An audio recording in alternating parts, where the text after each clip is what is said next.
الحمد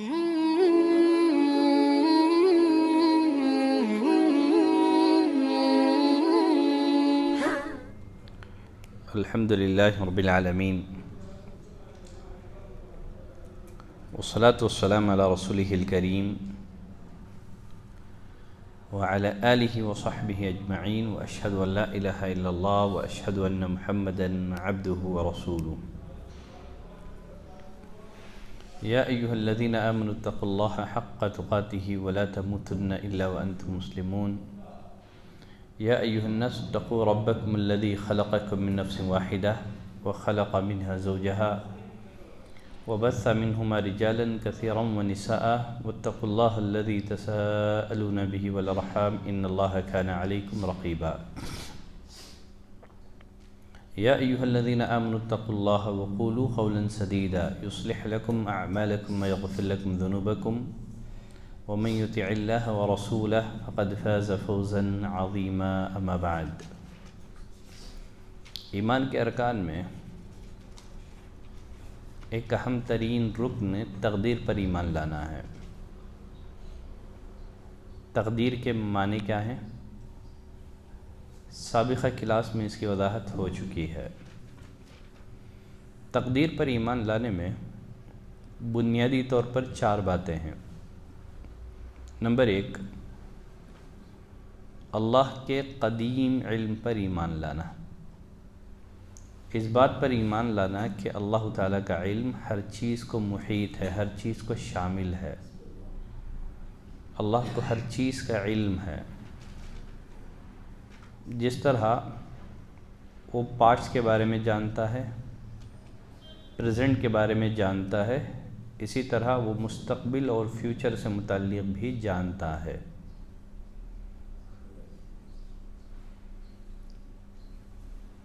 اللہ تعالیٰ کو معلوم ہے، اللہ تعالیٰ اپنی مخلوقات سے متعلق جانتا ہے وہ فیوچر میں اپنے ارادے اور اختیار سے کیا کرنے والا ہے. اللہ تعالیٰ نے اسی کو لوح محفوظ میں لکھ دیا ہے. لکھنے کا مطلب یہ نہیں ہے کہ انسان کو لکھے ہوئے پر مجبور کیا جا رہا ہے، بلکہ یہ اللہ کا وسیع علم ہے اپنی مخلوقات سے متعلق. اللہ جانتا ہے میرا بندہ اپنے ارادے اور اختیار سے کیا کرنے والا ہے. اسی کو اللہ نے لوح محفوظ میں لکھ کر رکھا ہے.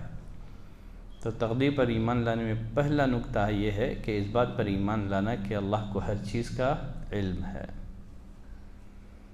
نمبر 2، اس بات پر ایمان لانا کہ اللہ تعالیٰ نے اپنا علم لوح محفوظ میں لکھ رکھا ہے. مخلوقات سے متعلق، کائنات سے متعلق اللہ نے اپنا علم لوح محفوظ میں لکھ رکھا ہے. تقدیر پر ایمان لانے میں ایک تیسرا نقطہ ہے، اس بات پر ایمان لانا کہ اس کائنات میں وہی ہوگا جو اللہ چاہے گا. ہر چیز اللہ کی مشیت کے مطابق ہی واقع ہوگی. اللہ نے فرمایا وَمَا تَشَاءُونَ إِلَّا أَن يَشَاءَ اللَّهُ رَبُّ الْعَالَمِينَ، تم بغیر پروردگار عالم کے چاہے کچھ نہیں چاہ سکتے.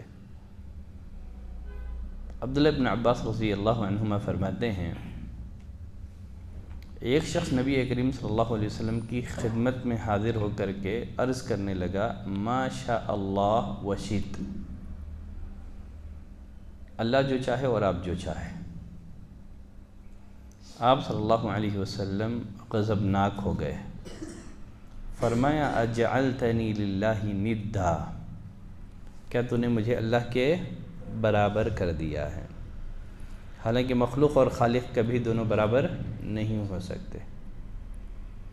مشرک کی سب سے بڑی غلطی یہ ہے کہ وہ مخلوق کو کیا کرتا ہے، خالق کے برابر لا کر کے کھڑا کرتا ہے. مخلوق کو خالق سے کمپیئر اور تشبیہ دیتا ہے.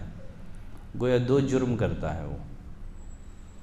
ایک جرم تو یہ ہے کہ مخلوق کو کیا کر دیا، خالق کے برابر کر دیا، اور دوسرا یہ ہے کہ اس نے مخلوق کو خالق سے کمپیئر کیا. تو مشرک نے 2 زیادتیاں کی. اسی بنا پر ان الشرک لظلم عظیم کہا جاتا ہے۔ شرک سب سے بڑا ظلم ہے، شرک سب سے بڑا ظلم ہے۔ آپ نے فرمایا جعلتنی للہ ندا، کیا تو نے مجھے اللہ کے برابر کر دیا؟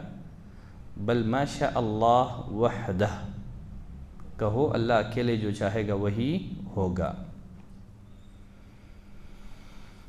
یہ روایت مسند احمد کی ہے۔ ارادہ اور مشیت، اللہ کا ارادہ، مشیت، اس کی دو قسمیں ہیں۔ ایک ہے ارادہ کونیہ اور دوسرا ہے ارادہ شرعیہ۔ یہ جو اللہ کی مشیت ہے، ارادہ ہے، اس کی کتنی قسمیں ہیں؟ دو قسمیں ہیں۔ ایک ہے ارادہ کونیہ اور دوسرا ہے ارادہ شرعیہ، یا دوسرے الفاظ میں مشیہ کونیہ اور مشیہ شرعیہ۔ سوال یہ ہے ارادہ کونیہ سے مراد کیا ہے؟ دنیا میں لوگ جو بھی کرتے ہیں، چاہے نیکی ہو یا گناہ، وہ اللہ کی مشیت ہی سے کرتے ہیں۔ دنیا میں لوگ جو بھی کرتے ہیں، نیکی ہو یا گناہ، وہ اللہ کی مشیت سے ہی کرتے ہیں۔ نیکی میں اللہ کی مرضی بھی ہوتی ہے، گناہ میں اللہ کی مرضی نہیں ہوتی ہے، لیکن اللہ کی مشیت ہی سے کرتے ہیں۔ دیکھیے ساری کائنات اللہ کی ملکیت ہے، ساری کائنات اللہ کی ملکیت ہے۔ انسان اس کائنات کا ایک فرد ہے، تو گویا وہ بھی اللہ ہی کی ملکیت ہے۔ مملوک کے لیے ممکن ہی نہیں ہے کہ وہ اللہ کی حکومت میں اس کی مرضی کے خلاف کوئی کام کرے۔ اللہ کی مرضی کے خلاف ایک پتا بھی درخت سے گر نہیں سکتا۔ اگر اللہ نہ چاہے تو نہ ہم نیکی کر سکتے ہیں، نہ گناہ کر سکتے ہیں۔ تو دنیا میں جو بھی ہوتا ہے، اس لیے کہ یہ کائنات کس کی ہے؟ اللہ کی۔ مالک الملک کون ہے؟ اللہ تعالیٰ ہے۔ یہ اس کی حکومت ہے، یہ اس کی بادشاہت ہے، کائنات اس کی ملکیت ہے، ہم بھی اللہ کے مملوک ہیں۔ تو کسی کے لیے ممکن نہیں ہے، مملوک کے لیے ممکن نہیں ہے کہ وہ مالک کی حکومت میں اس کی مرضی کے خلاف کوئی کام کرے۔ تو انسان اللہ کی مملکت میں نہ کوئی نیکی کر سکتا ہے، نہ گناہ کر سکتا ہے، مگر اللہ کی مشیت سے۔ اللہ نے فرمایا وَلَوْ شَاءَ اللَّهُ مَا اقْتَتَلَ الَّذِينَ مِن بَعْدِهِمْ،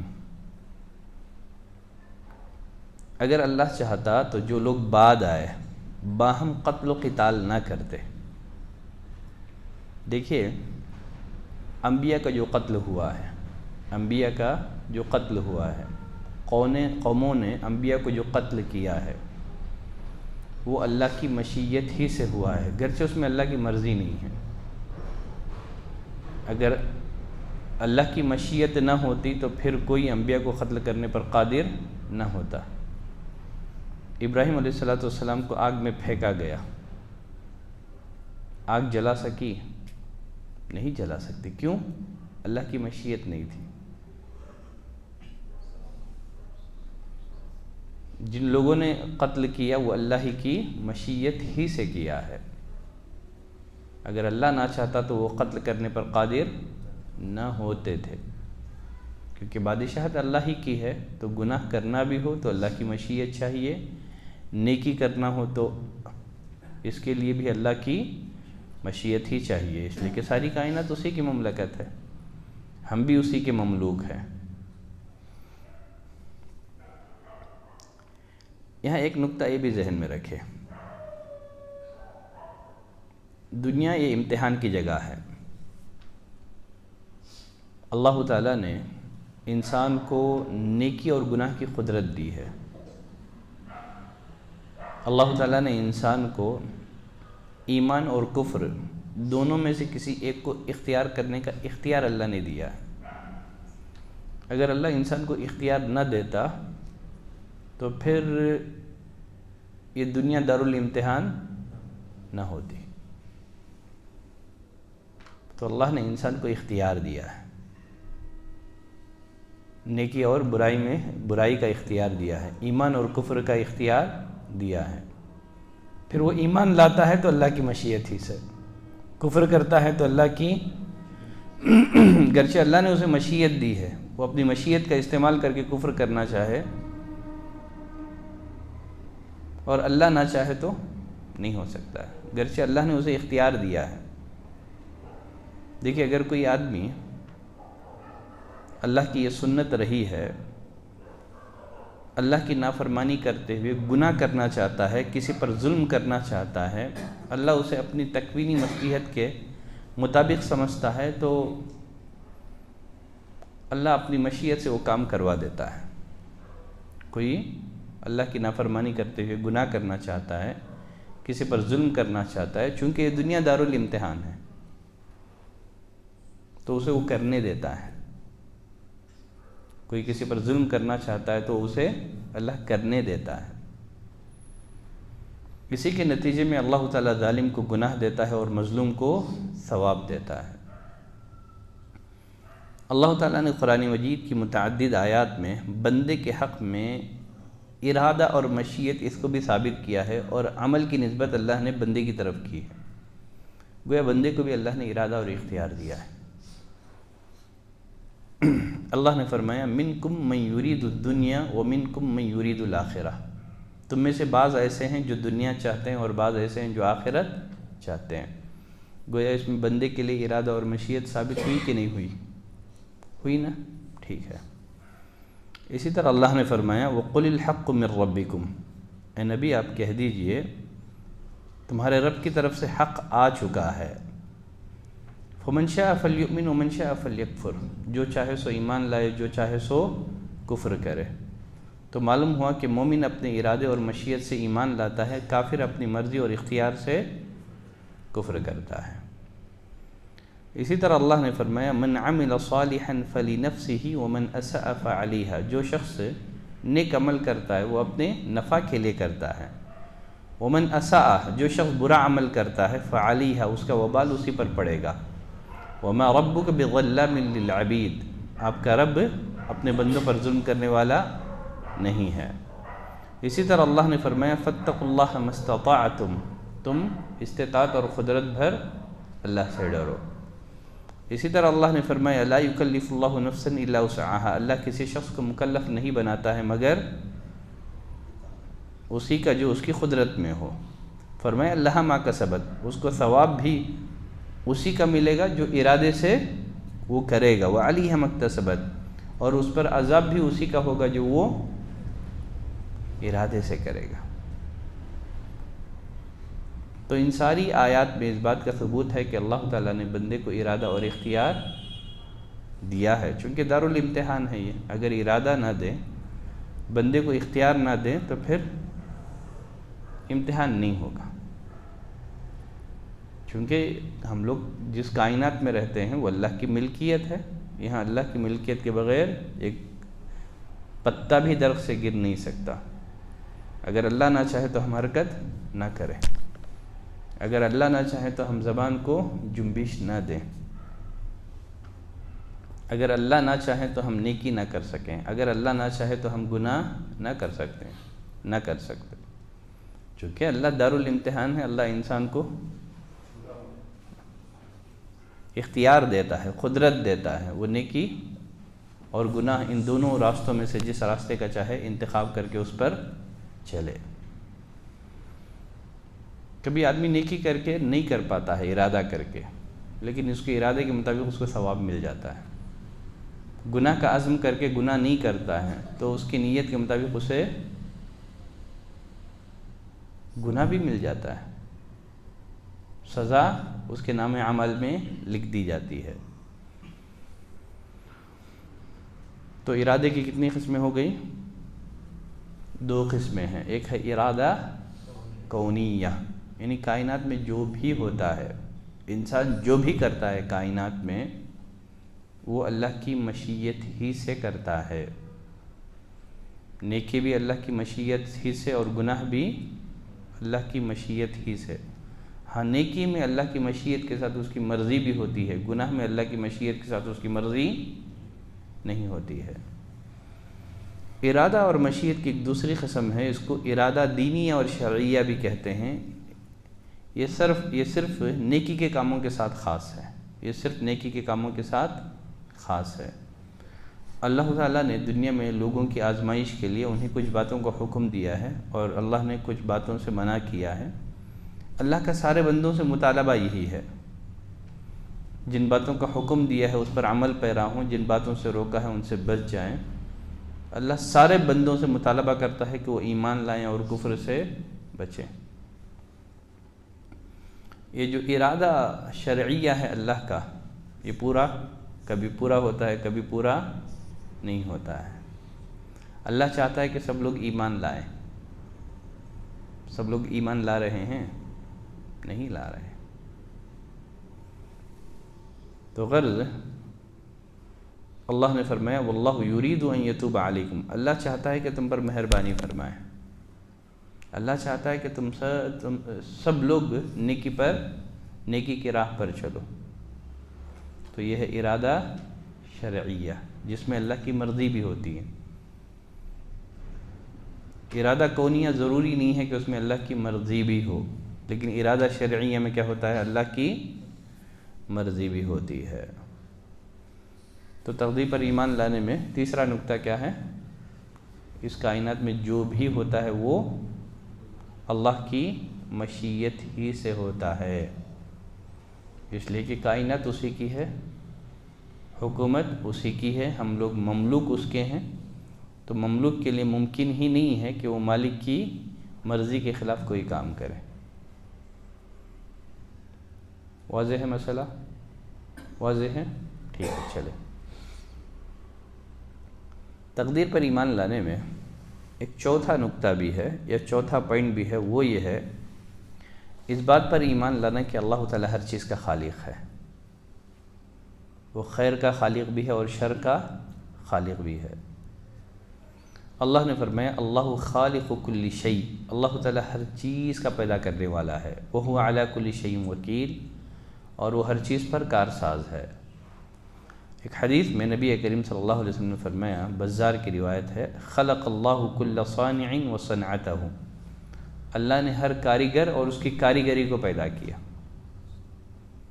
دیکھیے تقدیر کے معاملے میں دو فرقے گمراہ ہو گئے۔ ایک فرقہ قدریہ کا ہے، جن کا ماننا یہ ہے کہ انسان اپنے اعمال کا خود خالق ہے، انسان اپنے عمل کا خود کریٹر ہے۔ ایک دوسرا فرقہ ہے جبریہ، جو کہتا ہے کہ انسان مجبور محض ہے، تقدیر کے ہاتھ میں مجبور محض ہے۔ جس طرح ایک میت کو غسل دینے والے کے حوالے کیا جاتا ہے، وہی معاملہ انسان کا دنیا میں ہے، وہ تقدیر کے آگے بے بس ہے، مجبور ہے۔ تو یہ جبریہ کا عقیدہ ہے۔ اور ایک ہے قدریہ، جنہوں نے تقدیر کا انکار کر دیا، جن کا کہنا ہے کہ انسان اپنے اعمال کا خود خالق ہے۔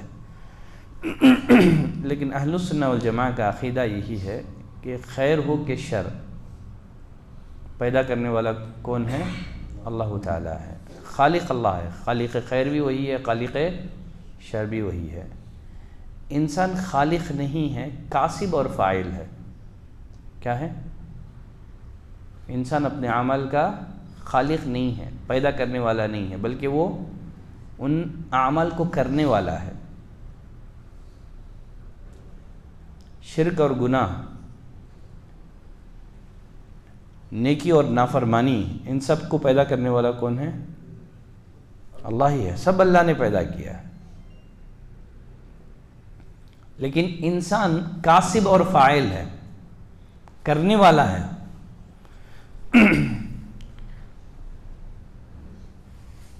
یہ جو کرنے پر ہے نا، جزا اور سزا ہے۔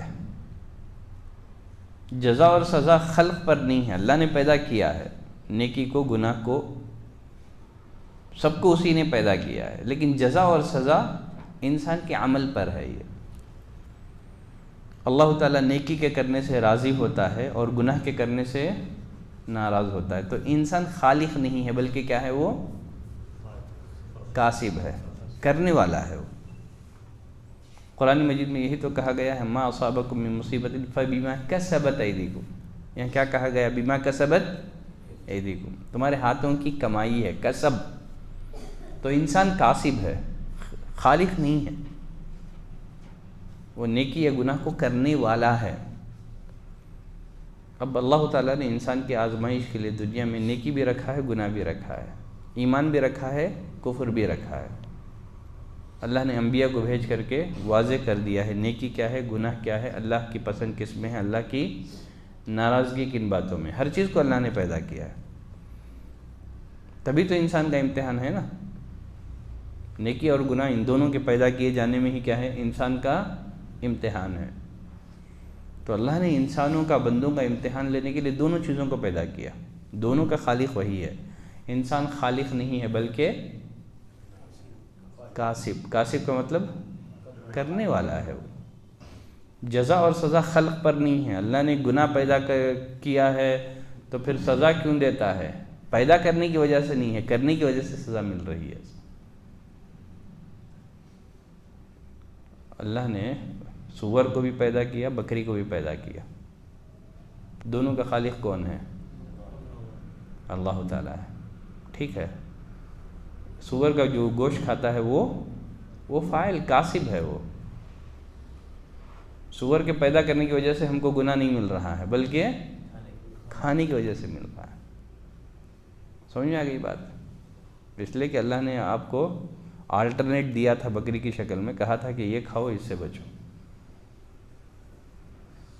بہت سارے مشروبات ہیں جو آپ کے لیے حلال ہیں، شراب حرام ہے.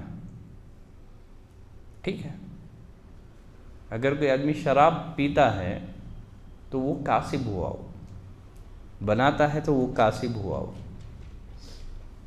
گرچہ تاثیر تو اللہ ہی نے رکھی ہے نا. اگر اللہ نہ چاہتا تو شراب بنتی کیا؟ نشہ پیدا ہوتا. یہ جو مشروبات میں جو شراب بنائی جاتی ہے، اگر اللہ نہ چاہتا تو نشہ ہوتا اس میں. تو خالق کون ہوا؟ اللہ ہی ہے. خالق خیر اور شر اللہ ہی ہے. انسان کاسب ہے، انسان فاعل ہے. تو اللہ تعالیٰ نے انسان کی آزمائش کے لیے دنیا میں خیر بھی رکھا ہے، شر بھی رکھا ہے، اور ساتھ ہی انسان کو اختیار دیا ہے. چاہے تو وہ خیر کے راستے پر چلیں، چاہے تو وہ شر کے راستے پر چلیں. شیخ صالح عثیمین رحمۃ اللہ علیہ سورہ بقرہ کی ایک آیت جس میں ہاروت اور ماروت کا واقعہ ہے، وَمَا أُنزِلَ عَلَى الْمَلَكَيْنِ بِبَابِلَ ہاروت و ماروت. اللہ نے بابل کی سرزمین میں 2 فرشتے بھیجے تھے آزمائش کے لیے، دیکھنے کے لیے کون جادو سیکھتا ہے. مقصود بنی اسرائیل کی آزمائش تھی. تو شیخ صالح عثیمین رحمۃ اللہ علیہ نے ایک بہت اس آیت کی تفسیر میں بہت سارے عمدہ فائدے ذکر کیے ہیں. ان فائدوں میں سے ایک فائدہ شیخ صالح عثیمین رحمۃ اللہ علیہ لکھتے ہیں، اللہ تعالیٰ بعض دفعہ بندوں کا امتحان لینے کے لیے گناہ اور معصیت کے اسباب فراہم کرتا ہے. چونکہ آزمائش مقصود ہے تو اللہ تعالیٰ نے نیکی کے ساتھ گناہ بھی رکھے ہیں. گناہ کے اسباب بسا اوقات اللہ فراہم کرتا ہے، جس طرح اللہ نے فرشتوں کو بھیجا تھا ہاروت اور ماروت کو آزمائش کے لیے. وَمَا يُعَلِّمَانِ مِنْ أَحَدٍ، یہ کسی کو جادو اس وقت تک نہیں سکھا دیتے جب تک کہہ نہ دیتے دیکھو ہم لوگ محض آزمائش کے لیے بھیجے گئے ہیں، جادو سیکھ کر کے کفر نہ کرو.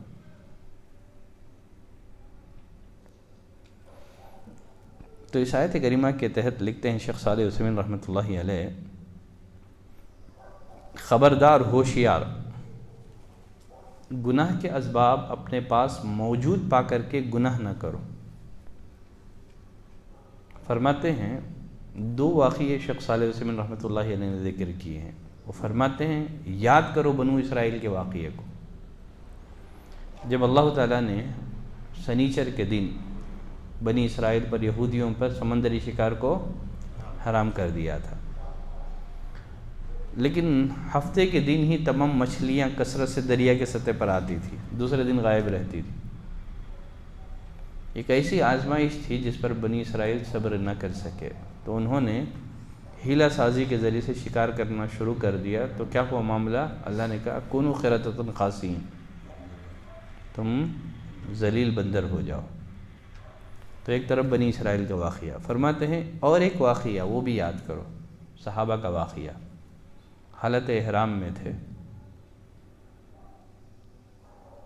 صحابہ حج پر جا رہے تھے، اللہ تعالیٰ نے احرام کی حالت میں شکار حرام کر دیا ہے۔ سمندری شکار جائز ہے، لیکن جو زمینی جو بری شکار ہے، ایک بحری اور ایک ہے بری شکار حرام ہے۔ تو لکھتے ہیں نبی کے جو ساتھی ہیں ان کے قصے کو یاد کرو، اللہ نے انہیں آزمایا، وہ حالت احرام میں تھے، شکار ان کے ہاتھوں اور نیزوں کو چھو رہے تھے،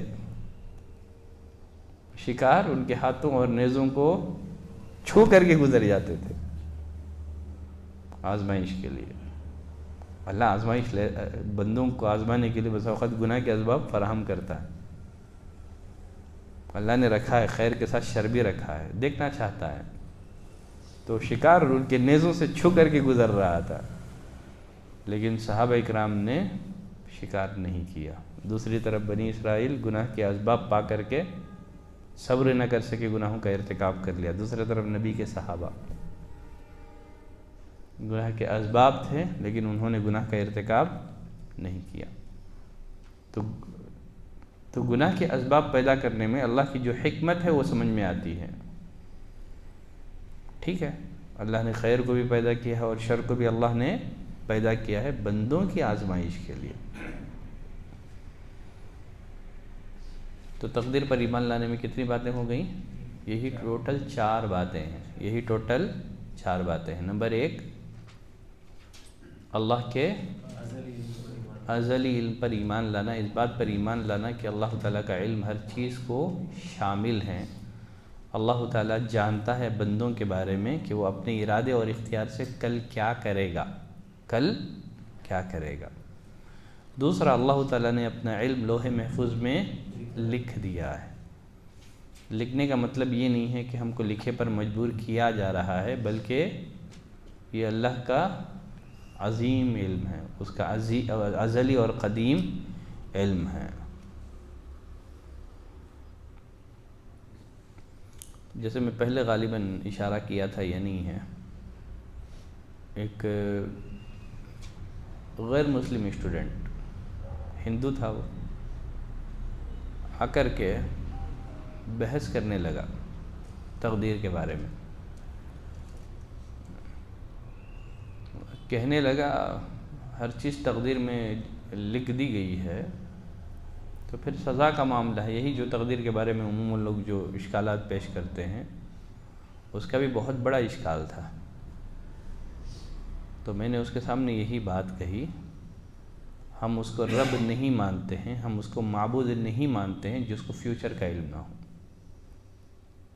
ہم جس گاڈ کی عبادت کرتے ہیں، ہم جس رب کی عبادت کرتے ہیں، ہمارے رب کے لیے سارے زمانے برابر ہیں، اس کے لیے فیوچر پاسٹ کی طرح ہے، اس کے لیے فیوچر پاسٹ ہی کی طرح ہے، سارے زمانے اس کے لیے یکساں ہیں، اس کا علم سارے زمانوں کو لے کر کے برابر ہے۔ وہ جو گاڈ ہو، جو رب ہو، اسے معلوم نہ ہو کہ کل میں کیا کروں گا، وہ کون سا گاڈ ہے، وہ رب کیسا ہوا، تو وہ خاموش ہو گیا۔ وہ کہا کہ یہ معاملہ میرے رب کے علم کا ہے، میرا رب جانتا ہے کہ میں اپنے ارادے اور اختیار سے کل کیا کروں گا۔ تو وہ سمجھ گیا۔ حالانکہ عموماً میں اڑپی وغیرہ میں، ابھی تو ذرا توپ وغیرہ کا عادی ہوں، پہلے توپ بھی کم پہنتا تھا، جھبا اور شرٹ پہنتا تھا، ٹھیک ہے، میں لگ بھی نہیں رہتا تھا کہ میں عالم ہوں، اور اسے بھی محسوس نہیں ہوا کہ میں عالم ہوں، وہ جانتا بھی نہیں تھا میں عالم ہوں بول کے۔ پھر وہ بولنے لگا لگتا ہے تم عالم ہو، لگتا ہے تم عالم ہو۔ کہا کہ ہاں بھائی میں عالم ہی ہوں۔ خیر چلیں آگے بڑھتے ہیں۔ تقدیر کے مسائل میں ایک اہم مسئلہ ہے گناہوں کے ارتکاب پر تقدیر کو دلیل بنانا کیسا ہے۔ سب سے پہلے اللہ کے حکم کی نافرمانی پر تقدیر کو دلیل کس نے بنایا تھا؟ ابلیس نے کہا قال فبما اغویتنی، میرا کیا قصور ہے، تو نے مجھے گمراہ کیا ہے۔ سب سے پہلے کس نے دلیل بنایا تھا گناہ کے ارتکاب پر؟ تقدیر کو دلیل بنانے والا ابلیس تھا۔ پھر اس کے بعد ابلیس کے پیروکار مشرکین مکہ نے بھی جو ہے نا یہی بات دہرائی۔ سورۃ النحل آیت نمبر 35 میں اللہ نے فرمایا وقال الذین اشرکوا، کہا ان لوگوں نے جنہوں نے شرک کیا، لو شاء اللہ ما عبدنا من دونہ من شیء، اگر اللہ چاہتا تو ہم اسے چھوڑ کر کے کسی کی عبادت نہ کرتے، نہ ہم نہ ہمارے آبا و اجداد، نہ ہی اس کے فرمان کے بغیر کسی چیز کو حرام قرار دیتے۔ کذالک فعل الذین من قبلہم، یہی فعل ان سے قبل لوگوں کا بھی رہا ہے۔ تو مشرکین مکہ نے بھی کیا کیا تھا؟ تقدیر کو اپنی شرکیہ اور کفریہ عمل پر دلیل بنایا تھا۔ یقیناً جو لوگ اللہ کی نافرمانی پر یا گناہ کرنے پر تقدیر کو دلیل بناتے ہیں، ایسے لوگ بدترین لوگ ہیں۔ شیخ الاسلام ابن تیمیہ رحمۃ اللہ علیہ لکھتے ہیں وَمَنِ احْتَجَّ بِالْقَدَرِ عَلَىٰ تَرْكِ مَعْمُورٍ أَوْ فِعْلِ مَحْظُورٍ، جو تقدیر کو دلیل بناتا ہے کس کے لیے؟ کسی معمور کو ترک کر دینے کے لیے، جس کام کا اللہ نے حکم دیا ہے اس کو چھوڑنے کے لیے تقدیر کو دلیل بناتا ہے، یا کسی حرام کا ارتکاب کرنے کے لیے تقدیر کو دلیل بناتا ہے، فرماتے ہیں فَهُوَ أَعْظَمُ ضَلَالًا، یہ لوگ قدریہ سے بھی بڑے گمراہ ہیں۔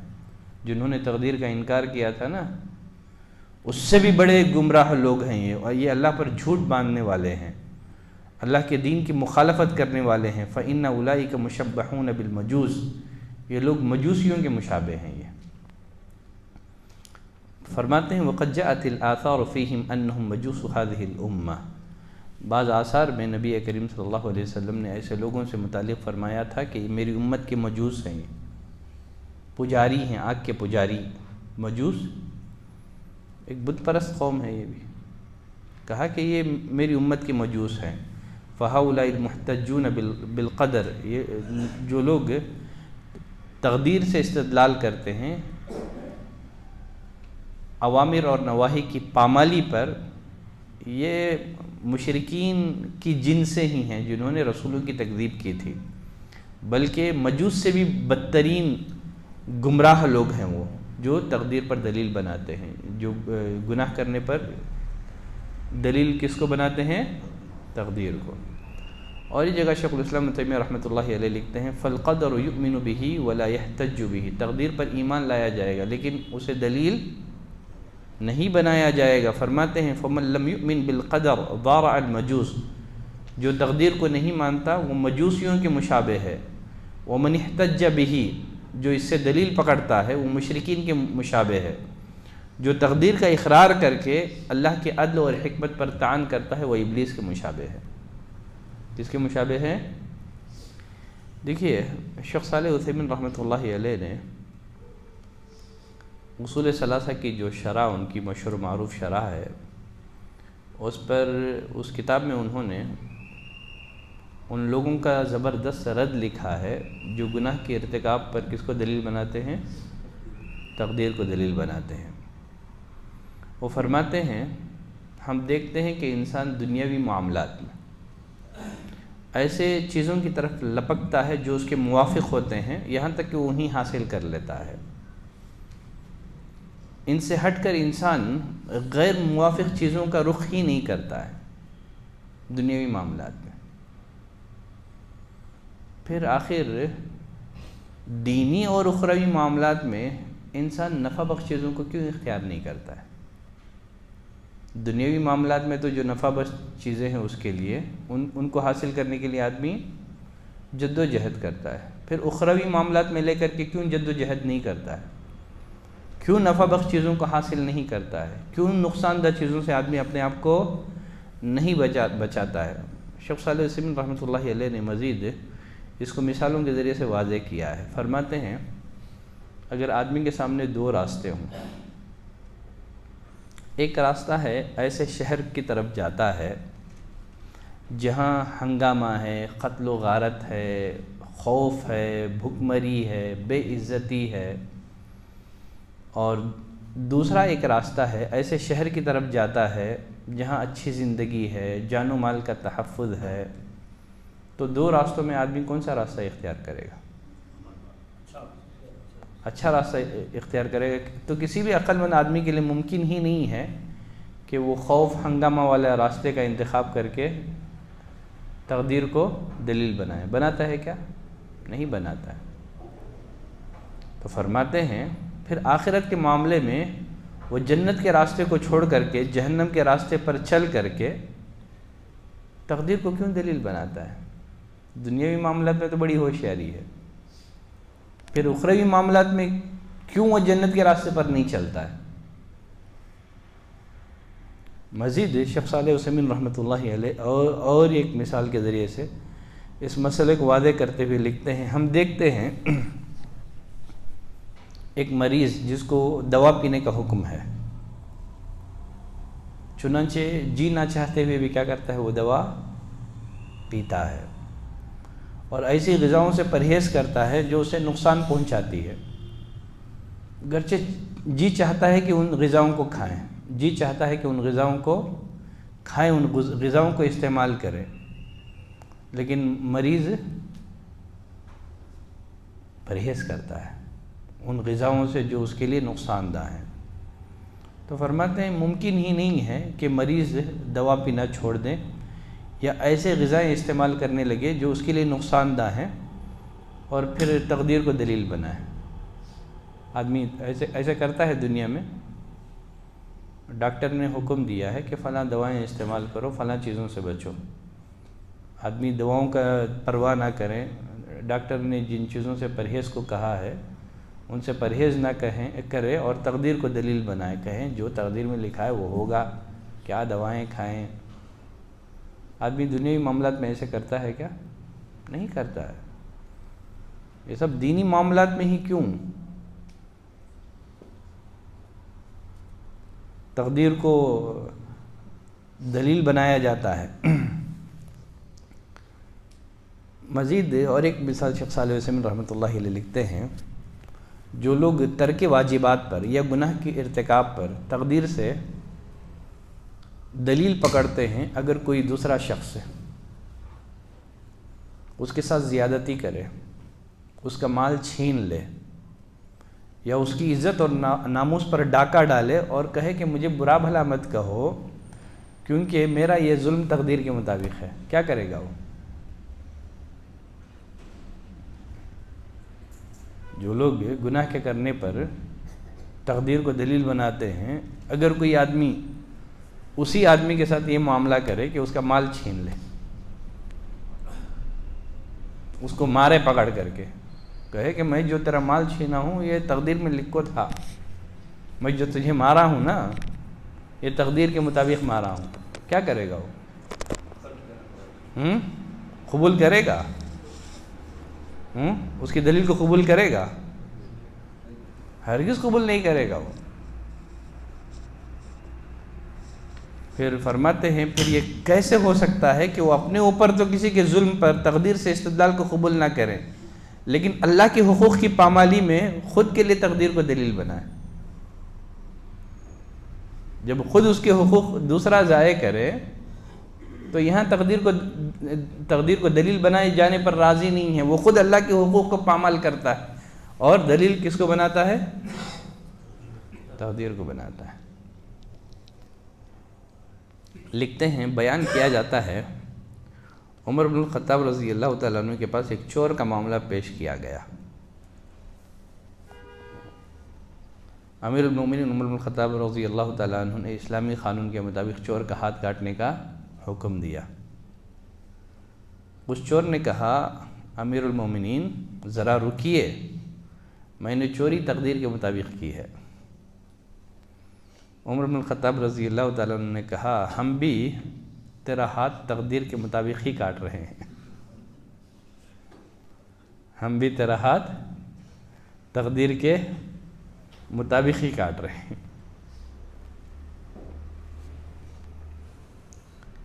تقدیر پر ایمان لانے کے کچھ فائدے ہیں، بالاختصار ذکر کر دوں گا تاکہ تقدیر کا ٹاپک ختم ہو جائے۔ بقیہ صرف ایک درس ہمارے پاس رہے گا، کوشش کروں گا کہ احسان کا جو موضوع ہے وہ کمپلیٹ ہو جائے اگلی کلاس میں، ٹھیک ہے؟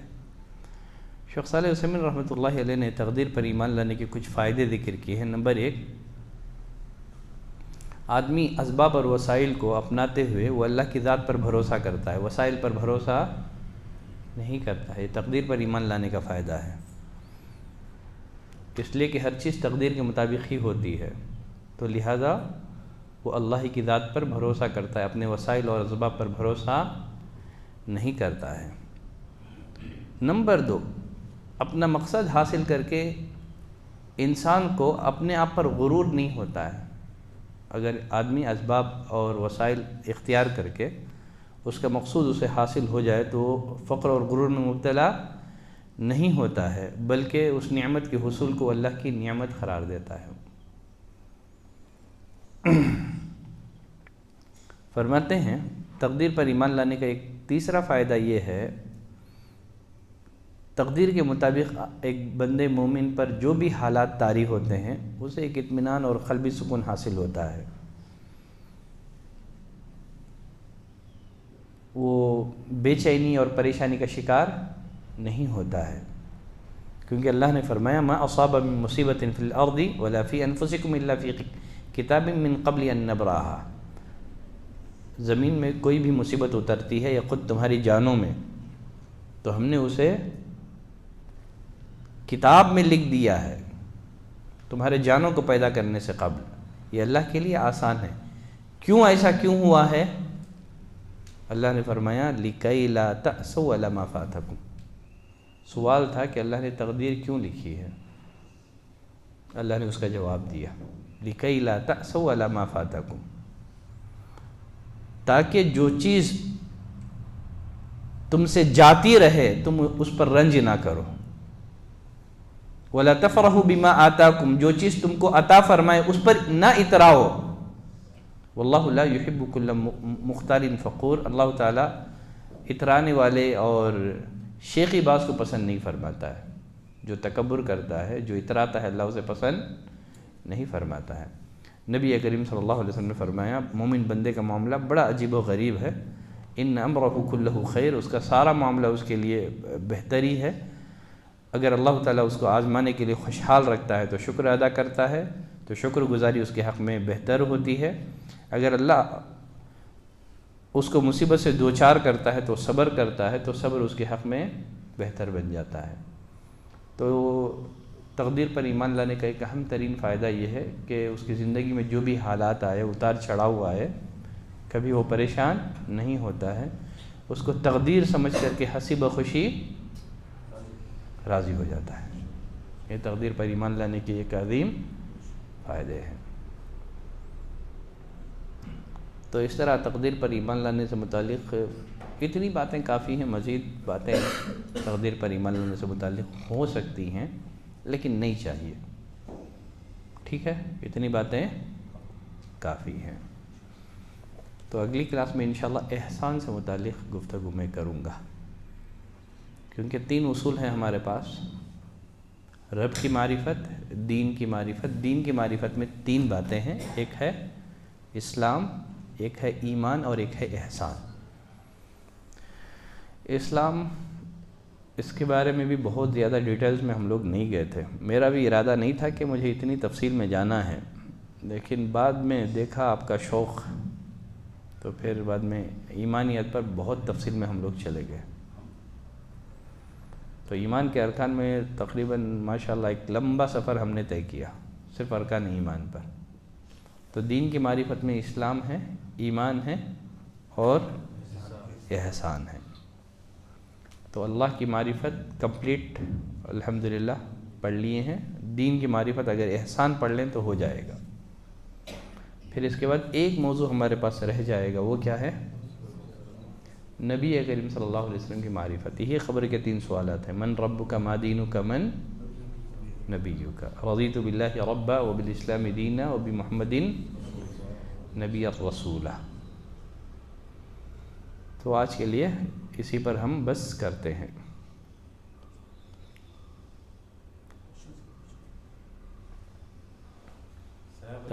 کیا سوالات پوچھیں گے؟ تقدیر میں چھوڑ دو، تقدیر میں چھوڑ دو۔ ہاں، اگر کوئی جو بات میں بتایا ہوں، ایکسپلین کیا ہوں، اگر کوئی چیز سمجھنے سے رہ گئی ہو، کوئی بات سمجھ میں نہ آئی ہو، تو آپ سوال کر سکتے ہیں۔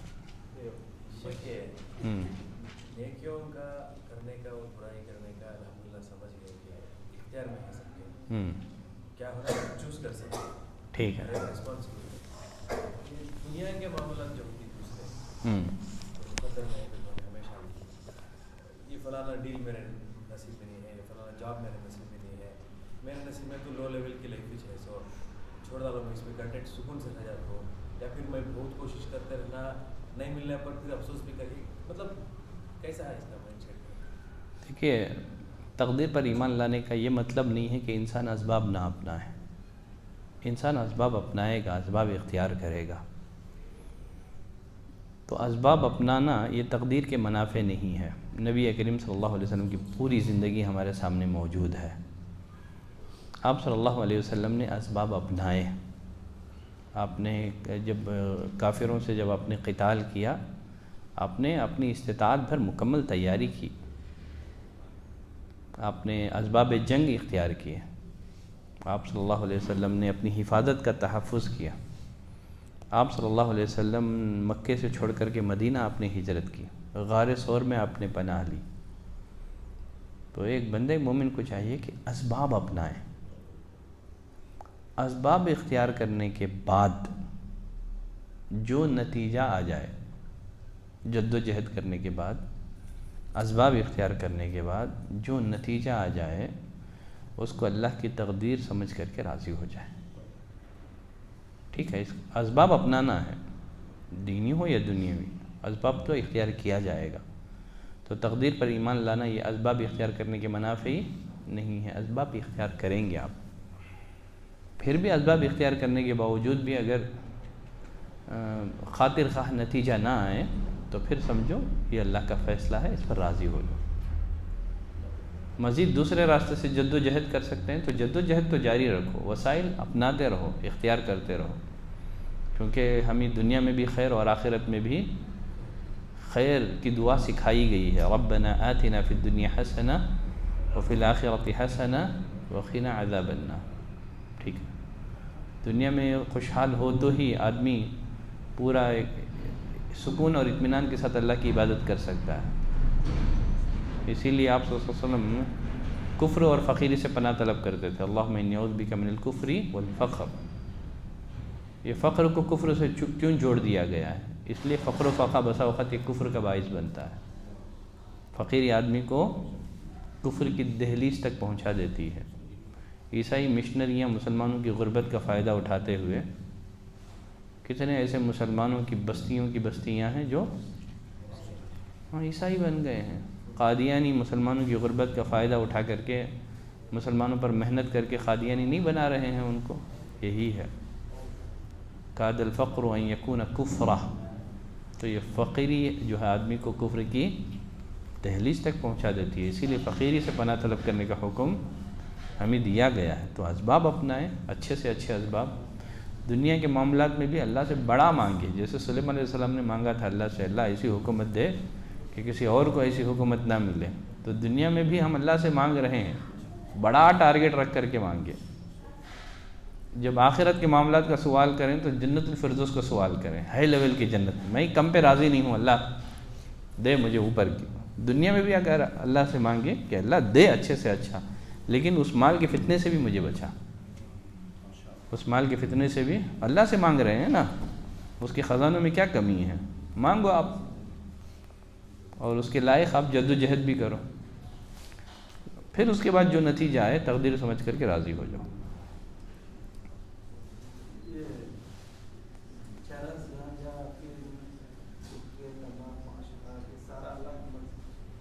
کیا بولے؟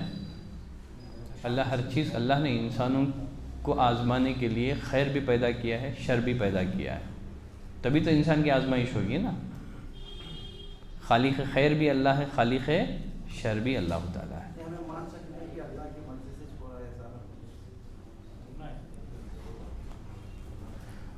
بات صحیح ہے۔ ایک ہوتا ہے جیسے میں نے کہا ارادہ کونیہ، دیکھیے یہ بادشاہت کس کی ہے؟ اللہ کی ہے۔ مملکت کس کی ہے؟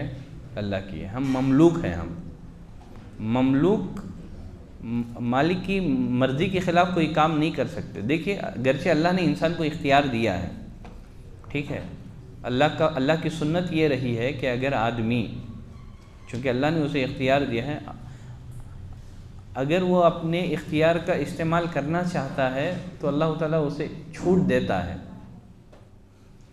ٹھیک ہے، لیکن انسان کی مرضی بھی اللہ کی مرضی کے تابع ہے۔ کتنی دفعہ ایسے ہوتا ہے لوگوں نے انبیاء کو چاہتے ہوئے قتل نہیں کر سکے، اللہ نے جہاں چاہا تو قتل کرنے کا موقع بھی دیا ان کو، اللہ ڈھیل دیتا ہے، چونکہ دنیا دارالامتحان ہے نا، اللہ بندوں کو کرنے دیتا ہے۔ اگر اللہ کرنے نہ دے تو نہ کر سکے ہم۔ اب میں ہاتھ ہلا رہا ہوں، اللہ نے دیا ہے مجھے اختیار، تو استعمال کر اپنے اختیار کا۔ اگر اللہ نہ چاہے کہ میں اپنے ہاتھوں کا استعمال کروں تو میں کر سکتا ہوں؟ میں مملوک ہوں، وہ مالک ہے، وہ یہ دنیا اس کی ملکیت ہے، میں اس کی ملکیت میں اس کی اجازت کے بغیر کیسے اپنا اختیار چلا سکتا ہوں؟ اگر اللہ نہ چاہے کہ میں زبان حرکت دوں، دے سکوں گا میں؟ تو دنیا میں ایک پتا بھی اللہ کی اجازت کے بغیر ہل نہیں سکتا ہے، تو ہمارا نیکی کرنا بھی اللہ کی اجازت ہی سے ہے، گرچہ اس میں اللہ کی مرضی نہیں ہے، نیکی میں اللہ کی مرضی ہے، ٹھیک ہے، ہمارا نیکی کرنا اللہ کی مشیت سے ہے اور اس میں مرضی بھی ہے، گناہ کرنا یہ اللہ کی مشیت سے ہے لیکن اس میں مرضی نہیں ہے۔ مشیت اس اعتبار سے کہ ہم اسی کے مملوک ہیں، وہ مالک ہے، وہ مملوک اس کی مرضی کے بغیر نہ نیکی کر سکتا ہے نہ گناہ کر سکتا ہے۔ کیا بولے؟ لا حول ولا قوت الا باللہ، یہی ہے تو اس کا معنی لا حول ولا قوت الا باللہ، چونکہ دنیا دارالامتحان ہے، اللہ کرنے دیتا ہے، جا کر لے، تو نیکی چاہے تو کر لے، گناہ چاہے تو کر لے، کرنے نہ دے تو نہ کر سکیں، لیکن اللہ کرنے دیتا ہے، چونکہ دنیا دارالامتحان ہے نا، اگر اللہ کرنے نہ دے تو پھر امتحان کہاں رہ گیا؟ بات سمجھ میں آ گئی؟ آیا نہیں آیا؟ کیا بولے؟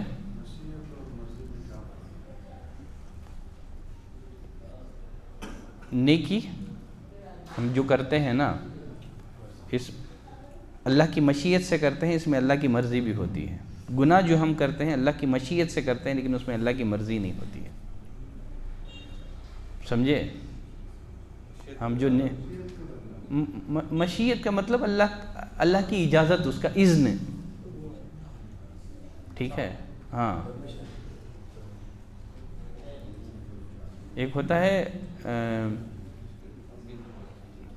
اللہ کا ارادہ اور دوسرا ہوتا ہے اس کی مرضی، ایک ہے اللہ کا ارادہ اور دوسرا ہے اس کی مرضی۔ تو نیکی میں اللہ کی مرضی بھی ہوتی ہے، گناہ میں اللہ کی مرضی نہیں ہوتی ہے۔ اللہ تعالیٰ وَلَا يَرْضَى لِعِبَادِهِ الْكُفْرِ، اللہ بندوں سے کفر کیے جانے پر راضی نہیں ہے، لیکن لوگ کفر کر رہے ہیں، اللہ راضی نہیں ہے اس سے۔ واضح ہوا؟ نہیں ہوا تو پوچھ لو، جو میں سمجھایا ہوں اس میں اگر کوئی ڈاؤٹ رہا تو پوچھ لو۔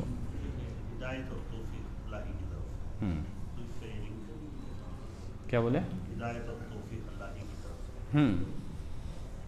اللہ نے ہدایت اور ضلالت کے اسباب رکھے ہیں، جو جس اسباب کو اپنائے گا اسے اسی کی توفیق ملے گی، اسی سے لنک ہوتا ہے۔